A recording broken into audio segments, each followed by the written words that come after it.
হারোয়ায় ED Uttar Pradesh ATS এর তল্লাশি, প্রচুর টাকা উদ্ধার করা হয়েছে, সোনার হদিশ মিলেছে।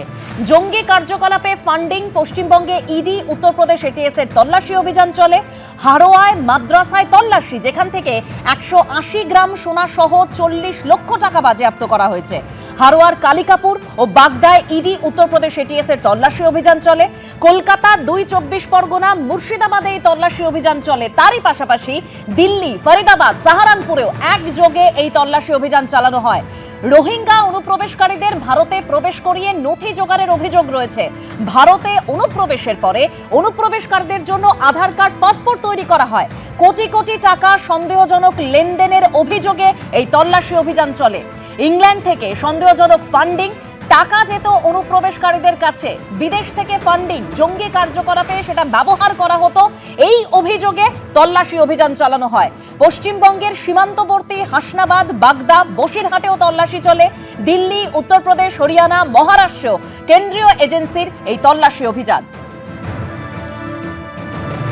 আমি এখান থেকেই অরিন্দম বাবুর কাছে আসবো। অরিন্দম বাবু, এই যে সীমান্ত পেরিয়ে তারা ঢুকে পড়ছে এবং তারপরে তাদের এই টেরার ফান্ডিং এর সঙ্গে যোগ, পুলিশের নজর কিভাবে এড়িয়ে যায়?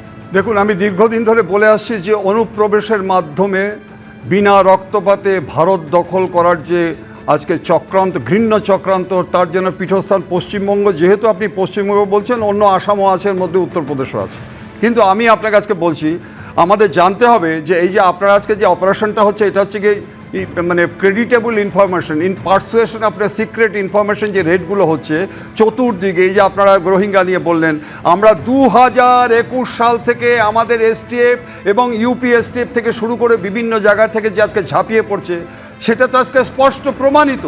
আপনাদের জানতে হবে যে মাদ্রাসা, এই মাদ্রাসা থেকেই কিন্তু the then president of India mister APJ Abdul Kalam কিন্তু আজকে রাষ্ট্রপতি হয়েছিলেন। কিন্তু খালিজার মাদ্রাসা এবং আমাদের মাদ্রাসার মধ্যে অনেক ডিফারেন্স আছে। সম্প্রতি ওয়েস্ট বেঙ্গল গভর্নমেন্ট যেটা আজকে অনুদানবিহীন মাদ্রাসাগুলিতে বিশেষ ইন্সপেকশন টিম তৈরি করেছে, কাদের দ্বারা? সংখ্যালঘু এবং মাদ্রাসা বিষয়ক দপ্তর থেকে আজকে ইনকোয়ারি স্টার্ট হচ্ছে। কেন? কারণটা হচ্ছে যে আজকে বিভিন্ন জায়গায়, সাউথ 24 পরগনায় আজকে যে ঘটনাগুলো ঘটছে, আমি আপনাকে বলে দিতে পারি যে ওখানে লোকাল পুলিশ স্টেশন এবং ডিআইবির একটা বিরাট দায়িত্ব রয়েছে। ডিআইবি রিপোর্ট করবে হচ্ছে কি সিভিল ড্রেসে। লোকাল পুলিশ স্টেশন সেই এলাকায় কতগুলো মাদ্রাসা এবং খালিজা মাদ্রাসা আছে এবং সেখানে কি পড়াশোনা করানো হচ্ছে, এবং ডিআইবি সিক্রেটভাবে ইনফরমেশন নিয়ে কিন্তু আজকে ডিআইবি এসপি কজন জানে? এসপি ডিআইবি বলে একটা পোস্ট আছে, খুব গুরুত্বপূর্ণ, তাকে সিক্রেট একটা ইনফরমেশন দেবে। এখন যখন হাইলি এক্সপ্লোসিভ সাবস্টেন্স চতুর্দিক থেকে আজকে কিন্তু একটা ভয়ঙ্কর জায়গায় আমরা পৌঁছেছি। আপনি জানেন মিস্টার অমিত শাহ অলরেডি উত্তরবঙ্গে চলে আসছে। কি কারণে চলে আসছে? এই সব কারণের জন্য।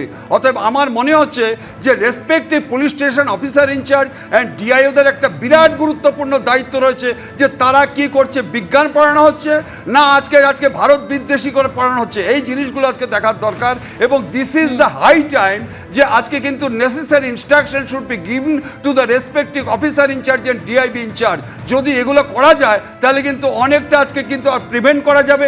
এবং যারা আজকে ওখানে শেল্টার, আমি আপনাকে আবার বলছি, এগুলো শেল্টার দিচ্ছে এক সংখ্যক রাজনৈতিক নেতা।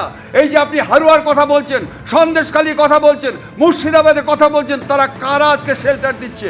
আমি অতএব মনে করি সেই ইনস্টিটিউশনে যারা আছে তাদের নয়, তাদের পিছনে যে রাজনৈতিক নেতা রয়েছে তাদের বিরুদ্ধে কিন্তু আজকে সিরিয়াস অ্যাকশন নিতেই হবে। একদম।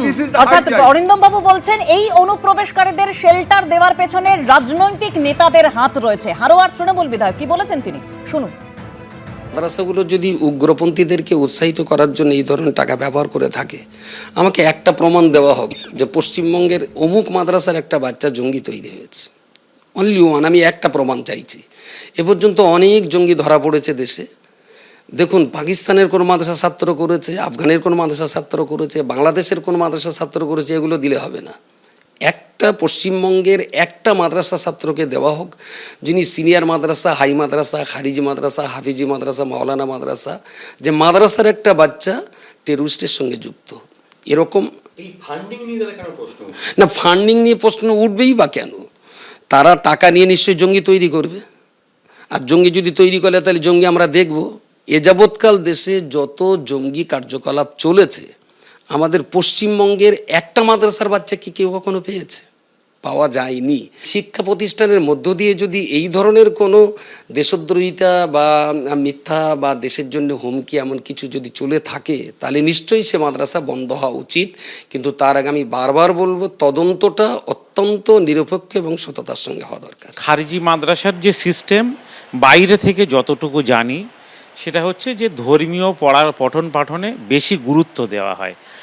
এবারে ও বেচারারা খুবই যে কষ্ট করে মাদ্রাসাগুলো চালায় এটাও জানি, কিন্তু সেখানে অন্য কোনো অ্যাক্টিভিটি আছে এর কোনো রকম গন্ধ আমি বিগত দিনে পাইনি। যে সীমান্তে যদি কোনো রকম ইল্লিগাল কাজ হয়, পুলিশ তার বিরুদ্ধে কড়া ব্যবস্থা নিক, আমি তো মনে করি নেওয়া দরকার। মাদ্রাসা শিক্ষা প্রতিষ্ঠান আমাদের সন্তান তৈরি হবে, সুনাগরিক তৈরি হবে ভারতের। সেখানে যদি ইল্লিগাল কাজ হয়, আমি বিগত দিনেও আপনারা দেখেছেন যখন আমাদের রাজ্যে বুদ্ধদেব বাবু মুখ্যমন্ত্রী ছিলেন, আমি তখন মাদ্রাসা ছাত্র সংগঠনের রাজ্য সম্পাদক ছিলাম। সেই সময়েও কিন্তু বুদ্ধদেব বাবুকে আমরা চ্যালেঞ্জের সঙ্গে জানিয়েছিলাম, কোনো মাদ্রাসায় ইল্লিগাল অ্যাক্টিভিটি হলে মুসলিম কমিউনিটি দেখবেন যে সেই মাদ্রাসা বন্ধ করে দেবে। আর এতটা কনফিডেন্স, এতটা আত্মবিশ্বাস নিয়েই কিন্তু আমি কথা বলি। জঙ্গিরা যে এই পশ্চিমবঙ্গকে কিভাবে সেফ প্যাসেজ তৈরি করে নিয়েছিল তার একের পর এক উদাহরণ, একেবারে যেটা এই মুহূর্তে মনে পড়ে যাচ্ছে সাদরাদির কথা। কিভাবে দু জায়গায় দুটি বিধানসভা কেন্দ্রে তার ভোটার কার্ড ছিল, কিভাবে এই ভারতীয় পরিচয়পত্র সে বানিয়ে নিয়েছিল। অবশ্যই সেক্ষেত্রে রাজনৈতিক মদত ছাড়া এটা সম্ভব নয়। ওফেলিয়াদি, এক্ষেত্রে তো এই যে র্যাকেটটা যেভাবে চলে আসছে, এটা তো একদিনে নয়, বছরের পর বছর। এই র্যাকেটটা ভাঙাটা তো যথেষ্ট চ্যালেঞ্জের। অবশ্যই এটা যে চলছে, আমরা কিন্তু বারংবার চিৎকার করেছি মিডিয়ার সামনে, সর্বত্র বলেছি যে এই মাদ্রাসা এবং খারিজি মাদ্রাসা মূলত এই জায়গাগুলোই কিন্তু আপনারা দেখবেন এই যে এত টাকা পয়সা উত্তর চব্বিশ পরগনার মূলত এই দেগঙ্গা, বারাসাই, এই সমস্ত জায়গাগুলোই মার্কাজের মাধ্যমে আসে। মার্কাজ কিন্তু এই জায়গায় বিদেশি মুদ্রাগুলোকে নিয়ে এসে খারিজি মাদ্রাসা পর্যন্ত নিয়ে যাচ্ছে। এখানে একেবারে নাশকতার ছক থেকে শুরু করে একেবারে উগ্রপন্থী পর্যন্ত তৈরি হচ্ছে, মাথা ছাড়া দিতে পারছে না। তাই বিগত 6 বছর ধরে যদি দেখেন, ঘুটিয়ারি শরীফ থেকে শুরু করে একেবারে বাসন্তী অবধি একেবারে 67টা মাদ্রাসা গড়ে উঠলো। কি করে, কার মদতে? যদি না বিগত তৃণমূল সরকার তাদের মদত করে থাকে। আস্তে আস্তে ভারতকে গ্রাস করার ছক কষেছে এরা এবং ভারতবর্ষকে শেষ করে দেওয়ার। সেই কারণে এই মাদ্রাসার যে শিক্ষা, মূলত সেখানে বাচ্চাদের কি শেখানো হয়? দেশপ্রেম শেখানো হয় না, সেখানে গুলি, বন্দুক, অস্ত্র চালনা এবং প্রতিহিংসা পরায়ণতা, এই শিক্ষাই সেখানে দেওয়া হয়। বন্দে মাতরম তো সেখানে হয় না। একই দেশে কেন ভিন্ন শিক্ষার প্রতিষ্ঠান থাকবে? এবং সেটি ধর্মীয়, ধার্মিক যারা হবে, বাড়ি রয়েছে ধর্মীয় আচরণ পালনের জন্য, কেবল ধর্মের আড়ালে কেন প্রতিহিংসাকে প্রতিপালিত করা হবে? কেন সেখানে মানুষের প্রাণনাশের ব্যবস্থা? এত টাকা, এত সোনা কিসের জন্য লাগে একটা মাদ্রাসার মধ্যে? সেই জায়গা থেকে রাখবো বসিরহাট সাংগঠনিক জেলার বিজেপির সহসভাপতি কি বলছেন, শুনুন। দীর্ঘদিন ধরে আমরা একটা বক্তব্য বা আমরা কথা তথ্যবহন সহকারে বলতাম যে এখানে জঙ্গি কার্যকলাপ এবং বিভিন্ন রকম নাশকতা, ভারত বিরোধী চক্রান্ত চলে। সেই সময় যে সরকার ছিল তৃণমূল কংগ্রেস, তাদের সমর্থন ছিল, তারা এইসব বিষয়ে প্রশ্রয় দিত। জালি আধার কার্ড, ভোটার কার্ড এখান থেকে সারা ভারতবর্ষে সাপ্লাই হতো। খারিজি মাদ্রাসা এইসব নামে যে বেআইনি কার্যকলাপ চলতো, আমাদের দুর্ভাগ্য হারোয়ার এমএলএ মর্টিন, আমরা এনার কাজ কি এই ধরনের থেকে বিদেশি ফান্ডিং করে একত্রিত করা, তদন্ত ওইদিকেও যেতে পারে। কারণ এই সব মাদ্রাসাগুলো মনিটরিং যেখান থেকে হতো, বিভিন্ন রকম বিশ্বের সমস্ত মানি এখানে আসতে এখান থেকে ফিল্টারেস হতো। এবং ভারতবর্ষে যত নাশকতা হয়েছে, সেই নাশকতার দিকে যখনই নজর পড়ছে, তখনই বলে এইগুলো আস্তে আস্তে বেরিয়ে আসছে। বাংলা জড়িয়ে যাচ্ছে বারবার আগের সরকারের ব্যর্থতার জন্য। এটা আমাদের খুবই খারাপ লাগছে। আমি প্রদীপ্তর কাছে যাব। প্রদীপ্ত, খাগড়াগড় বিস্ফোরণের সময়ের ঘটনা মনে পড়ে যাচ্ছে আমার। তখন মমতা বন্দ্যোপাধ্যায় তদন্তের আগেই বলে দিয়েছিলেন, তড়িঘড়ি একেবারে বিবৃতি দিয়েছিলেন যেটা সিলিন্ডার ব্লাস্ট। তারপরে তদন্ত যখন একদম সামনে আসলো, তখন জানা গেল যে একেবারে জঙ্গি কার্যকলাপ, অর্থাৎ নাশকতা রয়েছে এর পিছনে।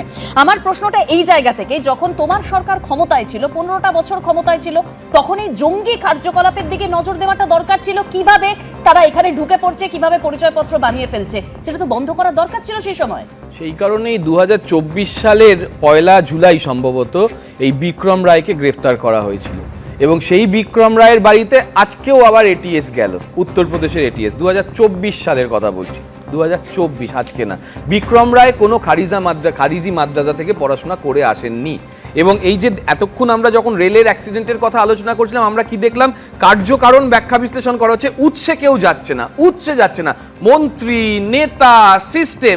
আর যেই এই টেরোরিজম নিয়ে কথা হচ্ছে, তখনই উৎসে যাচ্ছে মমতা বন্দ্যোপাধ্যায়, রাষ্ট্র ব্যবস্থা, এই সমস্ত ব্যাপারটা, মানে টার্গেটটা, ওরিয়েন্টেশনটা বুঝতে হবে। দিদি, আমি আপনার সময় কিছু বলিনি, অ্যাক্সিডেন্ট নিয়ে কথা হচ্ছে না, কথা হচ্ছে মানুষের জীবন, দেশের মধ্যে ওই 700 জন থাকে, যে তার 700 জন 2023 থেকে রেল অ্যাক্সিডেন্টে মারা গেছেন, তারা দেশের নাগরিক, আমিও দেশের নাগরিক। উত্তরপ্রদেশের এটিএস নিয়ে কথা শুরু হলো, 13 জন শুধু এপ্রিল মাস থেকে, মার্চ মাস থেকে জুলাই মাস অবধি 13 জন নাশকতামূলক কাজের জন্য পাকিস্তানি জঙ্গি, মোরাদাবাদ থেকে শুরু করে কানপুর, কেন ওখান থেকে গ্রেপ্তার হলো উত্তরপ্রদেশ থেকে? 13 জন কেন গ্রেপ্তার হলো এবং দীর্ঘদিন কেন তারা?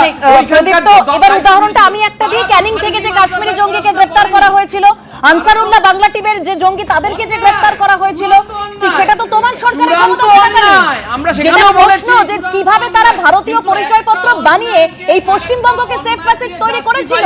পরিচয়পত্রটা তো রাজনৈতিক মদত ছাড়া বানানো সম্ভব নয়। ঢাকতে গেলে আরেকটা অন্যায়কে সামনে আনতে হয়, এটা আমি শুনে আসছি দীর্ঘদিন ধরে। তাহলে কি উত্তরপ্রদেশে যে 13 জন গত 4 মাসে ধরা পড়লেন এবং তারা উত্তরপ্রদেশের নাগরিক হিসেবে, মানে পশ্চিম ভারতের নাগরিক হিসেবে উত্তরপ্রদেশের সব ডকুমেন্ট পেয়েছে, তার মানে কি উত্তরপ্রদেশ সরকার দায়বদ্ধ এটার জন্য? প্রদীপ, তো একেবারে একটা অন্যায়কে দিয়ে আরেকটা অন্যায়কে কখনো জাস্টিফাই করা যায় না, কিন্তু বছরের পর বছর ধরে এই কাজকর্ম চলে আসছে।